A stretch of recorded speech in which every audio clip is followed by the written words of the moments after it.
bersinar, itulah kehendak Yesus. Bersinar, aku bersinar terus, aku bersinar terus.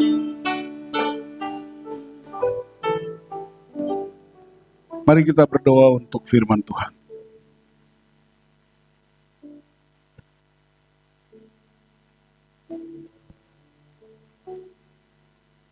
Dalam kemuliaan, dalam kuasa, kami dengar firman. Sebab firman itu kekuatan Allah yang menyelamatkan setiap orang yang percaya. Firman itu kebenaran Allah yang membebaskan orang-orang yang terikat dan terbelenggu. Firman itu kuasa Allah yang menyembuhkan orang-orang yang sakit. Firman itu kasih Allah yang memulihkan hubungan-hubungan yang retak. Berapi hamba-Mu dan setiap anak-anak-Mu, baik yang di gedung gereja maupun yang live streaming, dalam keadaan apapun, Engkau berkuasa. Firman-Mu dinyatakan, umat-Mu bangkit menjadi pemenang dalam nama Tuhan Kristus. Haleluya. Amin. Silakan duduk. Shalom semuanya. Saudara, hari ini kita punya tema ialah bangkitlah dan jadilah terang. Berdasarkan Yesaya pasal 60 ayat 1, saya bacakan buat saudara-saudara, bangkitlah menjadi teranglah, sebab terangmu datang dan kemuliaan Tuhan terbit atasmu. Saudara-saudara, ayat ini muncul oleh karena Israel mengalami masa-masa kegelapan. Saya kira ini aman. Kita semua di ruangan ini sehat. Bilang amin. Haleluya. Saudara, Israel itu mengalami penindasan tidak hanya fisik, tapi penindasan karena kuasa-kuasa kegelapan di tanah Mesir selama 430 tahun. Penindasan yang hebat. Itu disebut masa-masa kesuraman. Tuhan butuh satu malam untuk bebaskan mereka dari Mesir. Tetapi untuk membebaskan Mesir dari orang Israel, Tuhan butuh 40 tahun. Jadi keluarnya gampang. Perawatan. Di padang gurun mereka jatuh bangun, salah satu penyebabnya karena hidup di luar otoritas Tuhan, menyembah berhala. Padahal pertolongan Tuhan, Shekinah Allah itu sangat nyata, tiang awan, tiang api, air dari batu karang, lengkap, sempurna. Kegagalan Israel dalam perjalanan bukan karena Allah tidak bertindak, tapi fokus mereka tidak pada Allah, tetapi pada berkat yang tersedia. Kegagalan kekristenan kita, kegagalan keluarga kita, kita melihat berkatnya, tapi tidak melihat sumber berkat. Dan saya percaya saudara, fokus pada sumber berkat, yaitu Allah. Bilang amin. Mereka juga mengalami penindasan selama 70 tahun di Babilonia. Keterpurukan yang hebat. Mereka juga mengalami penindasan di kerajaan Romawi. Tapi saudara, Yesaya tampil. Yesaya artinya Tuhan menyelamatkan. Dari pasal 2 kita sudah temukan nubuatan ini. Saya ingin baca pasal 2 ayat 2-3. Akan terjadi pada hari-hari yang terakhir, gunung tempat rumah Tuhan akan berdiri tegak di hulu gunung-gunung dan menjulang tinggi di atas bukit-bukit. Segala bangsa akan berduyun-duyung ke sana. Dan banyak suku bangsa akan pergi serta berkata, mari kita naik ke gunung Tuhan, ke rumah Allah Yakub, supaya ia mengajar kita tentang jalan-jalannya, dan supaya kita berjalan menempuhnya. Sebab dari Sion akan keluar pengajaran dan firman Tuhan dari Yerusalem. Datang sebuah pengharapan. Kamu mengalami hukuman, kamu mengalami disiplin, karena kamu tidak taat pada perintahku. Tetapi di tengah disiplin itu, aku mau supaya kamu bangkit kembali, karena hanya dari engkaulah bangsa-bangsa akan menyembah Tuhan. Bilang amin.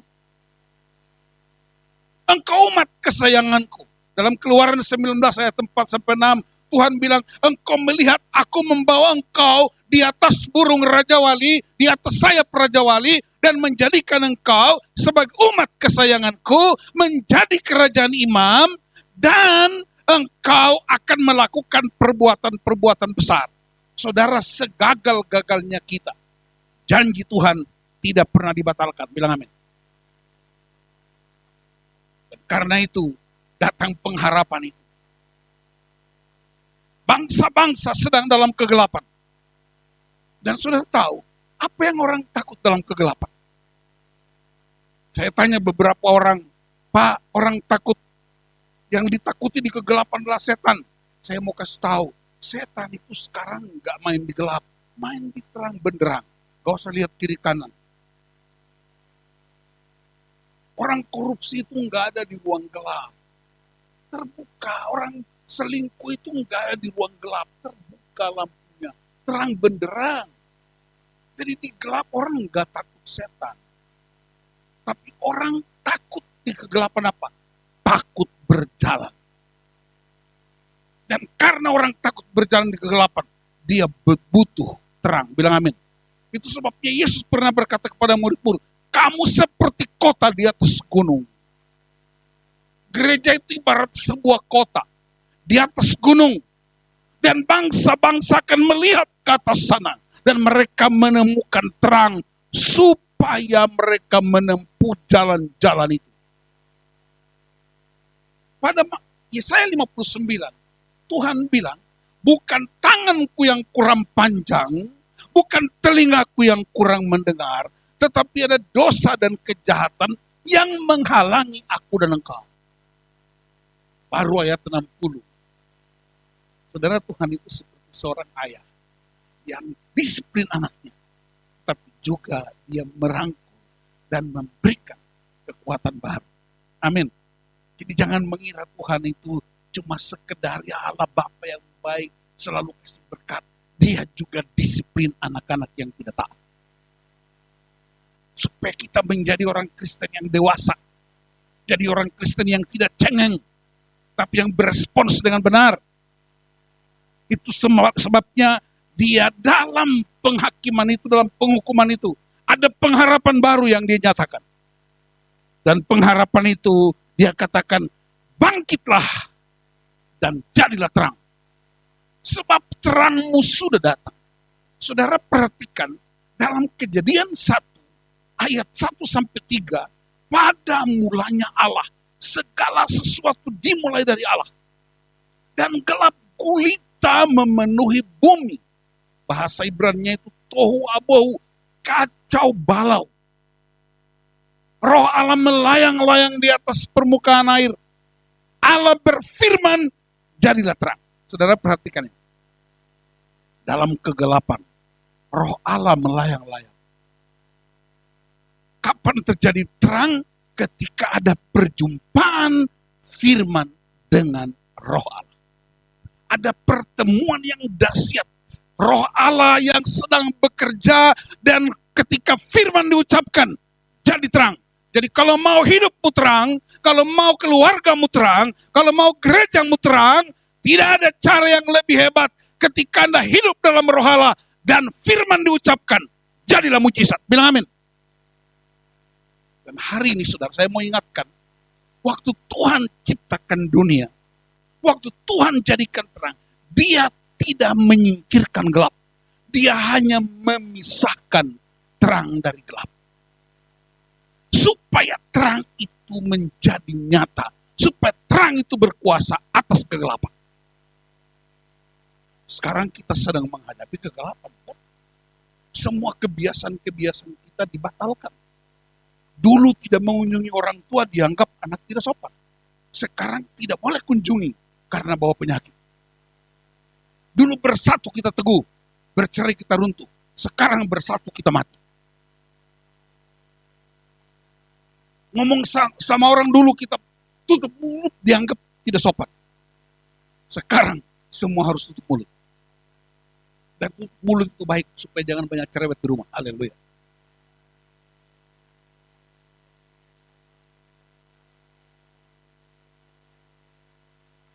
Situasi pandemi ini tidak ada orang yang tidak bisa menolak. Bangsa-bangsa di muka bumi. Dan kita bersyukur kepada Tuhan ada di situasi ini. Karena menurut catatan sejarah dunia, setiap 100 tahun sekali. Haleluya. Supaya ada cerita bahwa engkau pernah mengalami pandemi. Pak, tapi kan banyak hamba Tuhan yang mati. Banyak hamba Tuhan yang melayani Tuhan begitu dahsyat. Mereka terlibat dalam pekerjaan-pekerjaan besar. Kenapa ya bukan yang mati itu yang suka demo bikin rusuk kota-kota kita? Kenapa yang gak mati itu para koruptor? Kenapa yang gak mati itu para predator? Kenapa orang baik-baik? Orang yang suka melayani Tuhan. Banyak hamba-hamba Tuhan, termasuk banyak penyembah.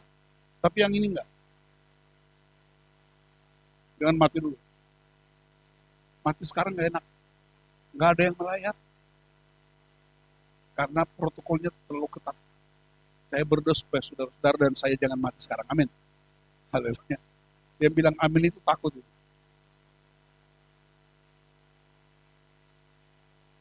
Lalu saya jawab. Ada yang disebut controllable. Ada yang disebut uncontrollable. Ada yang bisa kita kontrol. Tapi ada juga yang tidak bisa kita. Ulangan 29 ayat 29. Dia beri pencerahan yang hebat. Ada hal-hal yang ditutup buat kita. Ada hal-hal yang dirahasiakan buat kita. Tapi ada hal-hal yang dibukakan buat kita. Dan anak cucu kita. Apa yang dirahasiakan itu bagian Tuhan.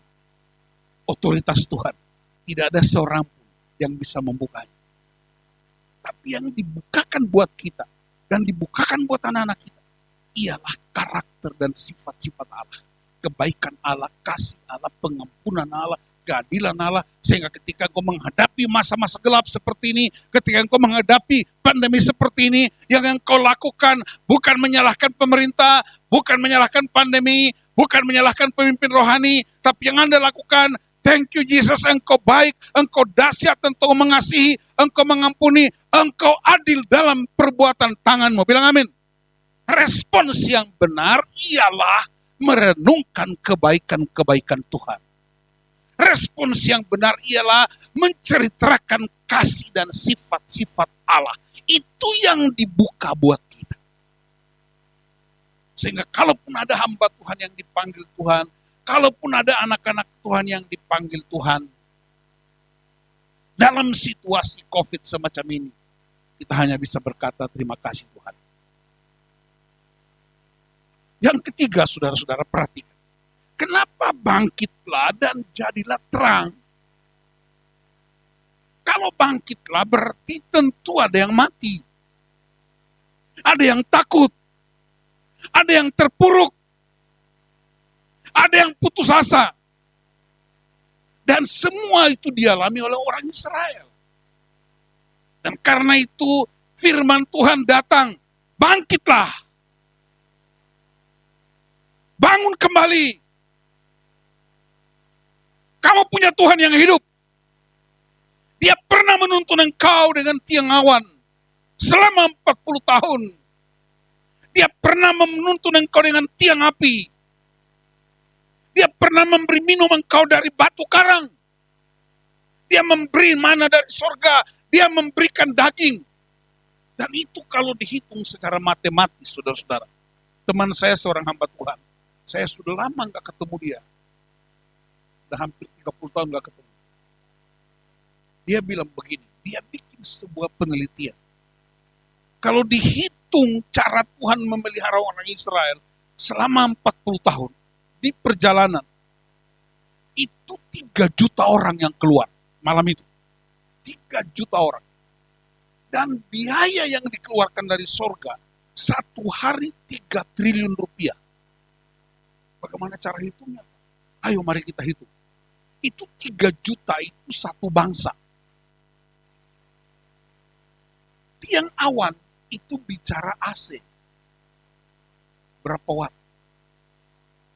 AC untuk satu bangsa, 3 juta orang. Satu bangsa Singapura. Tiang api itu PLN listrik. Berapa watt? Air dari batu karang, berapa galon itu airnya? Bukan hanya buat manusia, buat hewan-hewan juga. Roti dari sorga, itu kalau bakar roti, pakai terigu, mentega, gula, apalagi telur, kompor gas, biaya ongkir, daging babi sekarang 1 kilo berapa? Saya percaya itu 150. Yang bilang 90 itu nggak pernah ke pasar itu. 140 kilo. Satu orang kayak dia itu 1 kilo makannya. Lah 3 juta orang makan daging. Satu orang 1 kilo. Ya kalau ibu-ibu 2 orang lah. Berapa rupiah dikeluarkan? Jadi 1 hari 3 triliun rupiah Tuhan keluarkan untuk kasih makan orang-orang yang keras kepala. Hitung itu. Jangan cuma lihat pandeminya. Jangan cuma periksa. Waduh, kita repot pakai masker. Kita repot pakai face shield. Kita repot pakai itu, hand sanitizer. Saya juga bawa. Orang yang suka pergi kemana-mana bawa hand sanitizer, bawa masker, sebenarnya itu orang yang takut mati. Iya. Memang takut mati, makanya dibawa. Dan memang sebaiknya kita harus takut mati. Karena belum waktunya mati. Amin, Om. Saya berdoa supaya Om umur panjang. Karena hidup ini ada kesempatan. Haleluya. Orang-orang yang tadi nyanyi itu juga takut mati, Pak. Karena udah tua semua. Hidup ini ada kesempatan. Haleluya. Bangkitlah, bilang amin. Bangkit dari ketakutanmu. Karena Tuhan yang kau sembah, Tuhan yang dahsyat, yang telah nyata penyertaannya 40 tahun dalam perjalanan, dia berkuasa membebaskan umat itu. Dia berkuasa membawa engkau ke tanah perjanjian. Dia melindungi engkau di Babilonia, dan dia membuat engkau jadi terang bagi bangsa-bangsa, dan karena itu bangkitlah. Kita tidak boleh dikendalikan oleh pandemi, bilang amin. Tapi kita dikendalikan oleh firman Tuhan. Kita dikendalikan oleh Kristus. Kita tidak dikendalikan oleh ketakutan. Kita tidak dikendalikan oleh kecemasan, oleh kekhawatiran, apalagi oleh pandemi. Kita hanya dikendalikan oleh firman Allah. Dan itu menjadi kekuatan yang hebat buat kita, bukan? Paulus bilang kepada orang di Roma, Injil itu kekuatan Allah yang menyelamatkan orang-orang yang percaya. Bukan hanya sekedar bangkit, tetapi juga menjadi terang. Kenapa jadi terang? Karena banyak orang sedang di dalam kegelapan. Banyak orang sedang takut berjalan. Dan karena itu mereka baru bisa berjalan jika ada terang yang menuntun mereka. Dan gereja ditetapkan sebagai pemancar kabar baik. Itulah terang dunia, bilang amin. Dan karena itu gereja mesti berbeda dengan dunia. Kalau dunia korupsi, harusnya gereja nggak ada orang korupsi, bilang amin. Tapi lihat sekarang ada pejabat yang korupsi. Apalagi korupsi di tengah-tengah COVID, ancamannya hukuman mati. Lebih baik mati karena COVID daripada mati karena curi uang COVID. Bertobatlah, bilang sama sebelah, bertobat.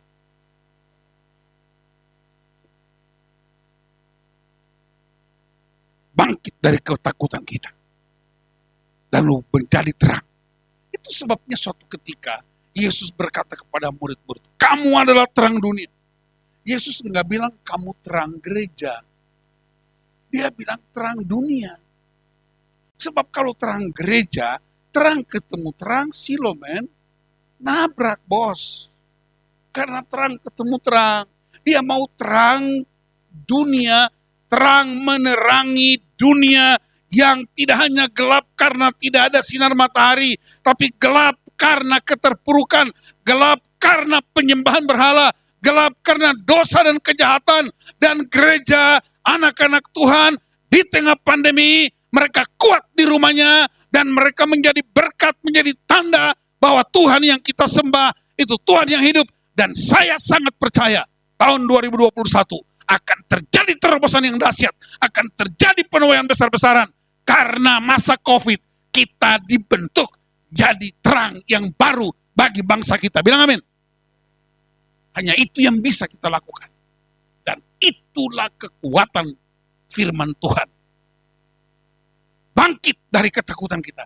Bangkit dari kuburan-kuburan perselingkuhan. Bangkit dari kuburan-kuburan manipulasi. Bangkit dari kuburan-kuburan ketidakadilan. Bangkit dari kuburan-kuburan penindasan. Karena Anda ditetapkan menjadi terang. Dan sumbernya cuma satu. Firman Allah dalam Kristus Yesus. Tuhan juga pernah bilang buat murid, kamu adalah garam dunia. Kalau bahas terang memang harus singgung garam. Garam di zaman Yesus bukan seperti ibu-ibu sekarang yang masak pakai garam. Bukan. Garam di zaman Yesus itu dipakai untuk menutup kotoran-kotoran hewan yang berseliweran di jalan-jalan atau di kota-kota atau di desa-desa. Bahkan di zaman dulu nggak ada toilet. Jadi orang bisa, mohon maaf, BAB di pinggir pohon pisang, di pinggir pohon zaitun. Dan kotoran-kotoran itu bisa menciptakan virus-virus penyakit. Nah, garam berfungsi untuk tutup itu kotoran, sekaligus mematikan virus-virusnya sehingga tidak menyebar jadi penyakit masyarakat. Dalam konteks itulah Yesus berkata, kamu garam dunia. Fungsi kamu ialah menutup semua virus-virus itu sekaligus mematikannya dan mencegah penyebaran virus jadi penyakit sosial. Itulah sebabnya gereja disebut kamu garam dunia. Tampil untuk mematikan supaya tidak menyebarkan virus itu. Apa virus? Bukan COVID. Bukan COVID virusnya. Virus perselingkuhan, virus persinahan, virus korupsi, virus KDRT, virus penghakiman, virus gosip, virus fitnah. Itu gereja tampil untuk mematikan virus itu dan mencegah virus itu tidak menjadi penyakit sosial. Itulah alasan kamu garam dunia. Dia nggak bilang garam gereja. Sebab kalau garam gereja, garam ketemu garam, hipertensi darah tinggi. Makanya di gereja banyak orang hipertensi darah tinggi. Kenapa? Garam ketemu garam, kan? Kita disuruh untuk jadi garam dunia. Kita disuruh jadi terang dunia. Kenapa kamu disuruh? Karena terang itu sudah datang kepadamu. Bilang amin. Anda sudah punya. Siapa namanya? Ulangi, siapa namanya? Yesusnya. Kayaknya enggak semangat kalah sama orang-orang demo di lapangan itu. Siapa namanya? Amin. Mereka akan menyebut dia Immanuel. Mereka yang bilang, bukan saya. Ya Tuhan bilang sama Yusuf, mereka akan menyebut dia Immanuel. Bukan hanya saya yang sebutkan dia Immanuel. Bukan hanya Pak Yohanes yang bilang dia Immanuel. Tapi mereka akan bilang dia Immanuel. Bilang amin. Kenapa mereka bilang dia Immanuel? Karena kamu menampakkan terang itu di tengah-tengah kegelapan. Karena engkau menerangi gelap itu. Sehingga ketika mereka melihat terang, mereka berkata benar, dia adalah terang dunia. Karena itu gereja diutus jadi terang. Ketika Yesus di dunia dia berkata, aku terang dunia. Ketika dia naik ke surga, dia bilang sama murid-murid, dia bilang sama gereja, dia bilang sama orang percaya, dia bilang sama GBI Ciujung, kamu tinggal di Ciujung, tapi kamu bukan orang ujung. Haleluya. Bilang sama sebelah, kamu bukan orang ujung. Tapi kamu di atas menjadi terang buat bangsa-bangsa. Amin. Mari para pria bangkit. 1, 2, 3. Haleluya. Ibu-ibu, bangkit. Amin. Para lansia, bangkitnya pelan-pelan. Dan kita jadi terang buat dunia. Amin. Kita jadi terang buat bangsa. Saya percaya, saudara-saudara, ini keyakinan iman saya boleh dipublikasikan. Statement yang satu ini publikasikan. Seburuk-buruknya sebuah kota, sehancur-hancurnya sebuah negara, jika masih ada gereja di tempat itu, ada harapan kota itu dibangkitkan kembali. Kenapa? Karena gereja bersumber pada otoritas Allah dalam Kristus Yesus. Saya berdoa supaya dalam situasi pandemi, kita tidak panik. Kita tidak saling menyalahkan. Kita tidak bersungut-sungut. Tapi kita memanfaatkan momentum ini untuk sungguh-sungguh menjadi terang buat bangsa kita. Amin. Dan inilah konteks di mana iman kita menjadi nyata. Ketika Yesus berkata kepada murid-murid, kamu akan terima kuasa kalau Roh Kudus turun ke atas kamu, dan kamu akan menjadi saksiku di Yerusalem, Yudea, Samaria, sampai ke ujung bumi. Dengar kata saksi, artinya kesaksian, menyaksikan, witness, tapi saksi juga artinya bukti. Jadi kamu tidak hanya bercerita tentang Kristus, tetapi kamu juga adalah bukti bahwa Kristus yang kamu beritakan itu benar hidup. Saya mau tutup khotbah ini dengan menceritakan sebuah kisah nyata di China ketika saya melayani. Saya bolak-balik kurang lebih 3 tahun dengan beberapa teman saya. Saya sendiri hampir 50 kota di seluruh China, termasuk Wuhan. 3 kali saya ke Wuhan sebelum COVID. Ada seorang pria bersama keluarganya diusir dari sebuah desa. Diusir oleh kampungnya, dan desa itu kurang lebih ada 100 kakak keluarga. Mereka diusir karena mereka memilih percaya Yesus. Dan tidak hanya diusir, papanya yang sudah 70 tahun mengalami kanker dan itu masuk stadium 3. Stadium 3. Dia bersedia tinggalkan bisnisnya. Mereka diusir keluar dari kampung itu. Waktu kami sampai di Guangzhou, kemudian saya diantar ke sebuah kota namanya Shenzhen. Di situ saya ketemu dengan pria ini dan ayahnya. Ayahnya sudah sangat tidak kuat, hampir 70 tahun. Lalu dia bilang sama saya pakai penterjemah. Mereka panggil saya itu Liu Muse, pendeta Liu. Liu Muse, boleh doakan ayah saya. Saya tanya kenapa? Dia kanker stadium 3. Doakan juga saya, karena saya dan istri dan anak-anak bersama ayah saya, kami dikeluarkan dari desa kami. Karena kami percaya Tuhan Yesus. Lalu saya doakan bapak ini, doakan ayahnya yang sakit. Dan mereka mengalami perjumpaan dengan Tuhan, kasih firman Tuhan selama 3 hari. 3 bulan kemudian, kurang lebih 4 bulan kemudian, tim kami datang lagi. Dan mereka, ayah dan anak ini, mereka datang lagi ke sebuah kota. Saya sudah lupa namanya, tapi agak dekat ke Shenzhen. Dan mereka naik kereta api 8 jam, yang jarak tempuhnya 305 km per jam. Itu kereta api bulat, yang sangat cepat itu.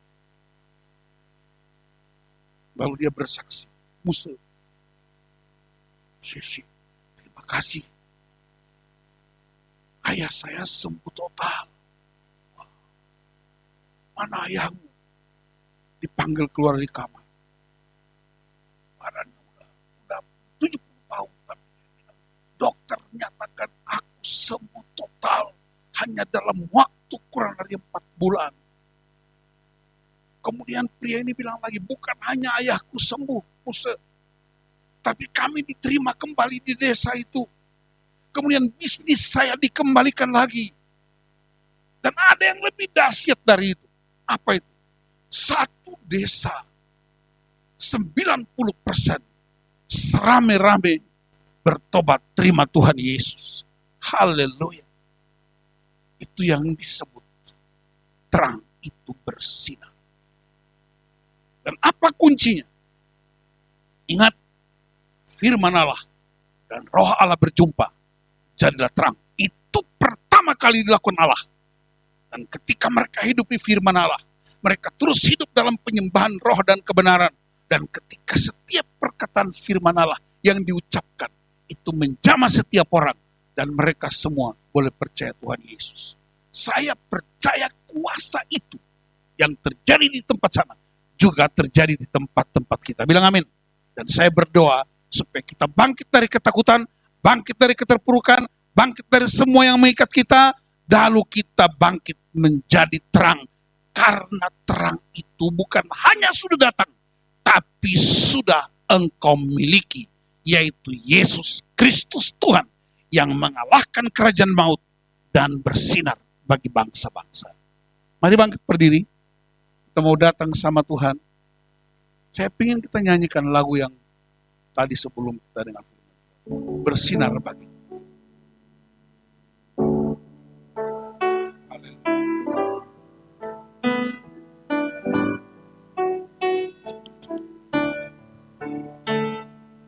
Yesus menginginkan Amin. daku bersinar bagi Dia. Dimanapun ku berada, ku menyenangkannya. Bersinar, bersinar, itulah kehendak Yesus. Bersinar, bersinar, aku bersinar terus. Bersinar, bersinar. Bersinar, bersinar, itulah kehendak Yesus. Bersinar, bersinar, aku bersinar terus. Kita berdoa, Tuhan, karena firman-Mu aku berdoa untuk anak-anak. Baik yang ada di gedung ibadah ini, maupun yang sedang menyaksikan live streaming. Tuhan, aku percaya firman-Mu berkuasa menyembuhkan yang sakit dalam nama Yesus. Amin. Yang lemah diberi kekuatan baru. Yang putus asa mendapat pengharapan yang baru. Yang ketakutan mereka bangkit memiliki kasih yang dahsyat. Dan jadikan setiap anak-anak-Mu di tempat masing-masing menjadi terang bagi bangsa-bangsa. Menjadi terang bagi masyarakatnya. Dan bahkan jadikan gereja ini sebagai tempat di mana orang menemukan pengajaran-pengajaran firman. Dan dari tempat ini banyak suku bangsa datang menyembah. Terima kasih Bapak. Bagi saudara yang berkomitmen untuk mau jadi terang, boleh angkat tanganmu. Tuhan, aku mengurapi mereka. Kami semua berkomitmen jadi terang. Tidak hanya dalam gereja, tidak hanya di keluarga, tapi juga buat bangsa ini. Amin. Karena Yesus berkata melalui perbuatanmu yang baik, Bapakku yang di sorga dipermuliakan. Terima kasih Bapa, segala kemuliaan buat Engkau. Hamba kembalikan firman ini buat Engkau. Karena hamba percaya dalam Yesaya 55 ayat 11, firman Tuhan yang diucapkan Allah tidak pernah kembali dengan sia-sia. Dia akan mengerjakan apa yang diperintahkan kepadanya. Di dalam nama Tuhan Yesus Kristus. Haleluya, haleluya, amin. Beri kemuliaan buat Tuhan. Bangkitlah, jadilah terang, karena terang itu sudah datang kepadamu. Haleluya, amin.